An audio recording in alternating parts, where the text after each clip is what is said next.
तंत्र जाल भाग 3। युग और नेहा ध्रुव के घर के अंदर घुस चुके हैं। पुरानी किताब तंत्र जाल उनके हाथ में है।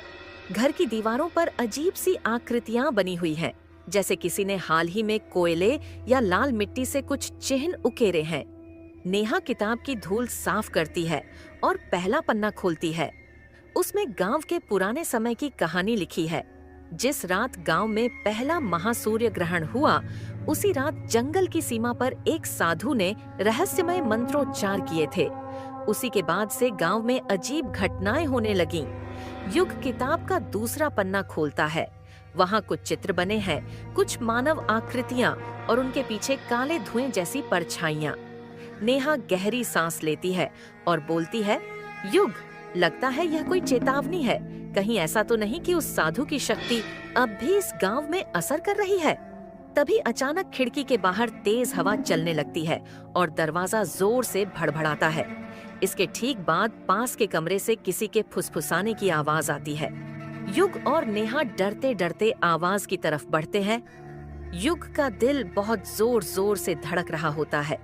नेहा युग का हाथ पकड़ लेती है और बोलती है कि युग, साथ चलेंगे, अकेले नहीं। दोनों हिम्मत करके कमरे में घुसते हैं।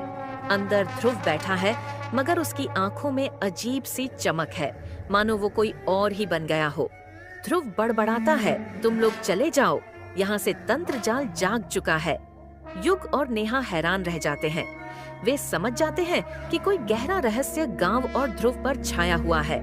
अब उनके सामने दो रास्ते हैं, या तो डरकर वापस लौट जाएं, या इस रहस्य को सुलझाने की कोशिश करें। नेहा युग से कहती है कि युग, हमें यह राज क्या है इसको जानना ही होगा, तभी हम ध्रुव और इस गांव को बचा सकते हैं।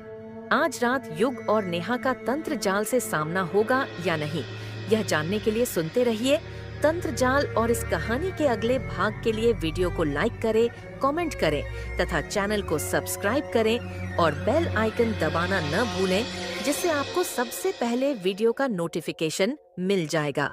धन्यवाद।